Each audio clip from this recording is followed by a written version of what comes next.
ሰላም ጤና ይስጥልን እየተከበራችሁና የተወደዳችሁ የቻናላችን ቤተሰቦች እንደምን ቆይታችኋል? ሰዓቱ ብለን የመራረጥናቸውን አጫጭር መረጃዎችን ይዘን ቀርበናል። እስከ ፍጻሜው ድረስ አብራችሁን ቆዩ።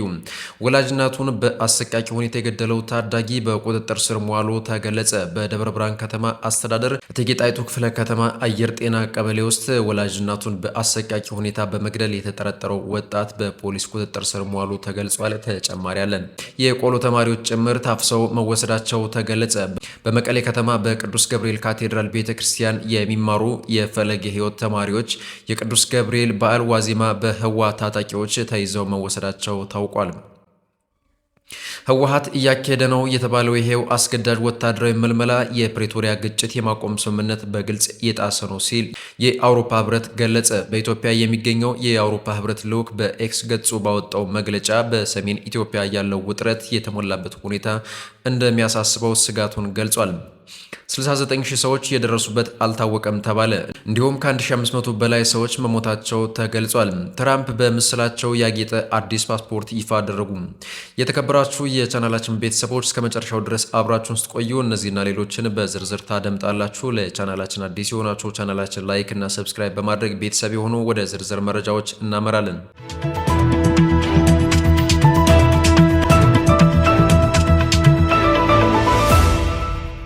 ወላጅ እናቱን በአሰቃቂ ሁኔታ የገደለው ታዳጊ በቁጥጥር ስር መዋሉ ተገለጸ። በደብረ ብርሃን ከተማ አስተዳደር እቴጌ ጣይቱ ክፍለ ከተማ አየር ጤና ቀበሌ ውስጥ ወላጅ እናቱን በአሰቃቂ ሁኔታ በመግደል የተጠረጠረው ወጣት ዮሴፍ ከበደ በፖሊስ ቁጥጥር ስር መዋሉ ተገለጸ። የክፍለ ከተማው ፖሊስ ከህብረተሰብ በደረሰው ጥቆማ መሰረት ሰኔ 19 ቀን 2018 ዓ.ም ሟቿ ወይዘሮ ፍሬህይወት ገብረ ሚካኤል ተከራይታ ትኖርበት የነበረውን የተቆለፈ ቤት ሰብሮ በመግባት ባደረገው ፍተሻ ሟቿ አንገቷ በቢላ ተቆርጦና ለብቻው በማዳበሪያ ተቋጥሮ መገኘቱን አስታውቋል። በፖሊስ የመጀመሪያ ደረጃ ማጣራት ግድያው የተፈጸመው ሰኔ 8 ቀን 2018 ዓ.ም አካባቢ ሲሆን የቤቱ የውጭ በርም ከዚያን ጊዜ ጀምሮ ተቆልፎ ሰንብቷል። ፖሊስ አስክሬኑን ካነሳ በኋላ ባደረገው ፈጣን ክትትል ወንጀሉን ፈጽሞ ወደ አዲስ አበባ የሸሸውና የ666 አባል እንደሆነ የተነገረለት የሟች ልጅ ዮሴፍ ከበደ ተመልሶ አክስቱ ቤት ተደብቆ ሳለ ወንጀሉን ከፈጸመበት ቢላ ጋር በቁጥጥር ስር ውሎ ምርመራ እየተደረገበት ይገኛል ተብሏል።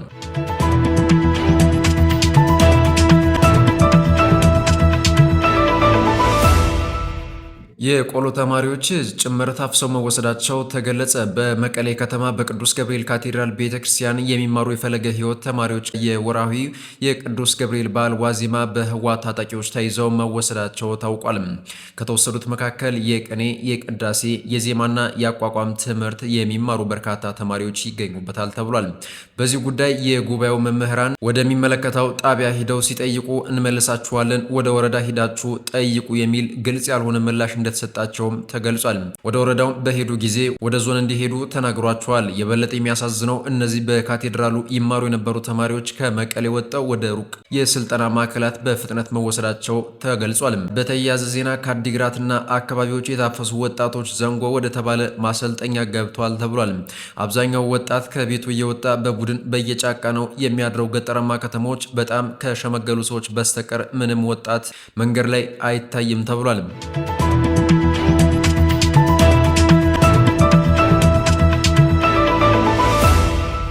ህወሓት እያካሄደ ነው የተባለው አስገዳጅ ወታደራዊ መልመላ የፕሪቶሪያ ግጭት የማቆም ስምምነትን በግልጽ የጣሰ ነው ሲል የአውሮፓ ህብረት ገለጸ።